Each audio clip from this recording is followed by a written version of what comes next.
in this Turks and Caicos Islands. For our viewers out there, can you shed some light on this prison issue that we are facing right now? I would like to know if that story was printed by the Sun, if it would have had the same effect. Because it seems that there's only freedom of the press for one paper. Well, we know the Turks and Caicos Sun, you know. And I agree with the editorial right after, when the TC News do not shoot the messenger.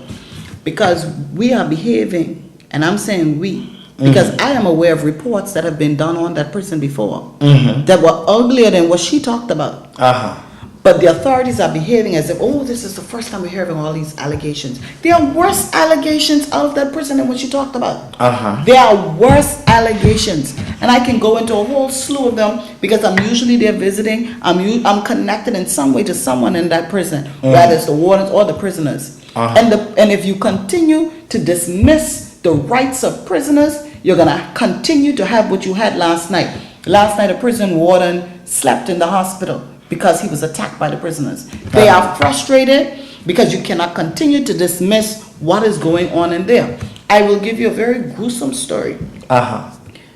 Sometimes the toilets don't flush. Sometimes you're forced to stay there and wait for somebody to shout through the window and say, pull that string out there. In Her Majesty Prison? Sometimes prisoners are forced to use buckets, and at one point, I'm not sure it was corrected, but I can tell you, and I challenge anybody to tell me I lie, they were forced to go and dump slop buckets into the cesspit in the yard. That's how they had to live sometimes. That is why in the newspaper before, you had a situation where feces and urine were thrown on guards and used as weapons. Because the prison needs to be addressed. And once again, I'm going to hit on the Human Rights Commission because it's been in place. You got a highly paid $90,000 paid chairman, $90,000. The commission may have just been formed, but she's always been there collecting a salary. And these are things that this body should be looking into. The prisoners are trying to reach out. Yes, you're going to have inflated stories because these are people who are locked up and they want to find a way to get out. Let's be real, okay? But the fact is, there are some truths. The people talking about starvation, I don't think it's widespread as they led the reporter to believe. But I am aware that they weren't able to eat the way they were supposed to be eating because the government had exhausted its credit with the 2 shops that they get their grocery from, and they didn't pay, so they were cut off. So there were times there were no meats in the prison.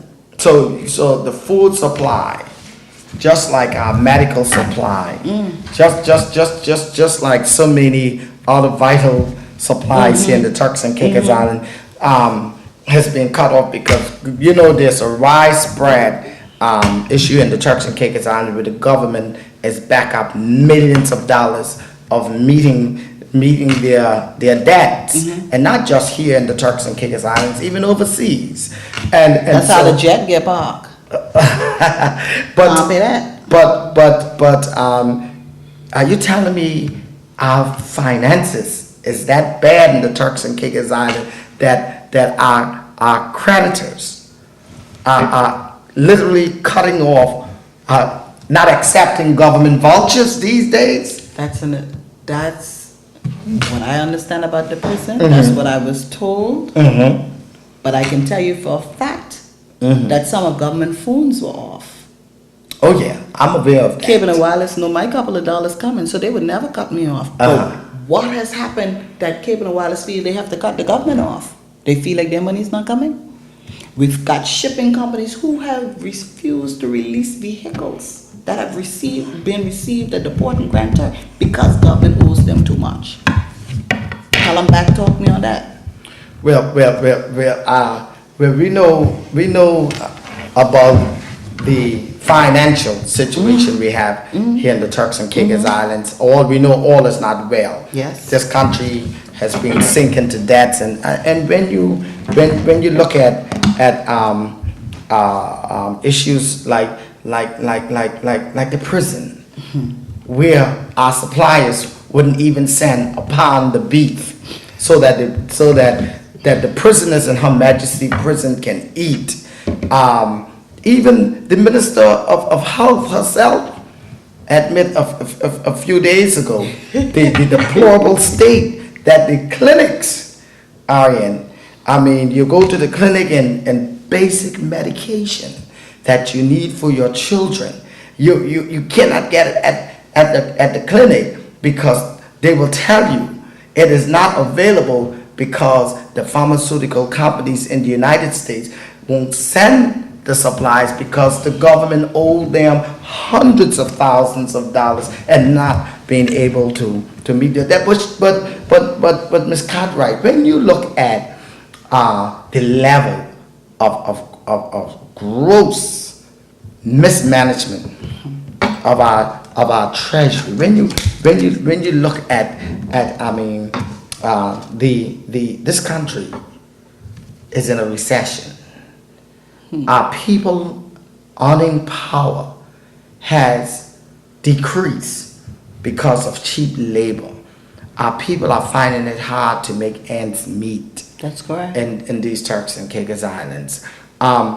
Basic food items are just out of control. I mean, we have situations with single parents.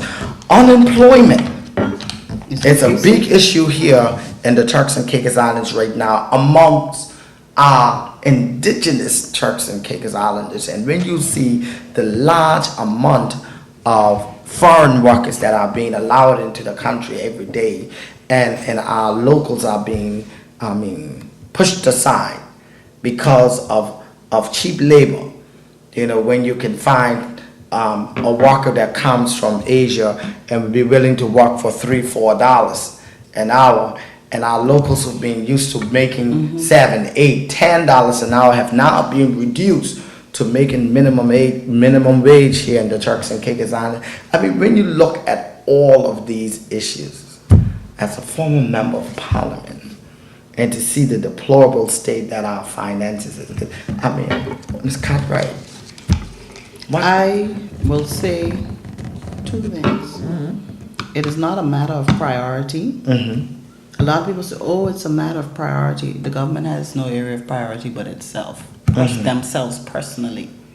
Since the premier realized our financial state, he decided to retreat. Couple of times they retreat. Everybody was retreating for a period. And all of this is to discuss all these challenges and all these different things. It's just little meetings. And that very same setting is common sense. They forced every head of department, every PS, every undersec to go and live in his family hotel in North Caicos. Or go and eat there.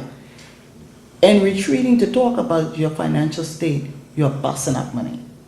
Think about that. Cost the country. When the ministers themselves could have flown to Grand Turk and met with all these people who are basically there, or call them together and providenciales.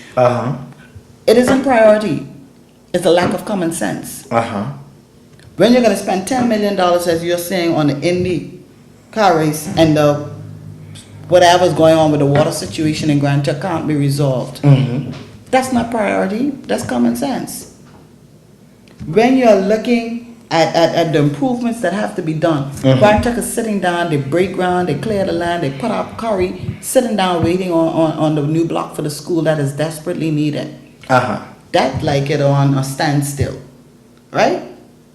But yet, every day, this one could fly back and forth, including the governor. If he's working 2 days out of Grand Turk, he flies back in the night and goes back in the morning. All of these tickets add up.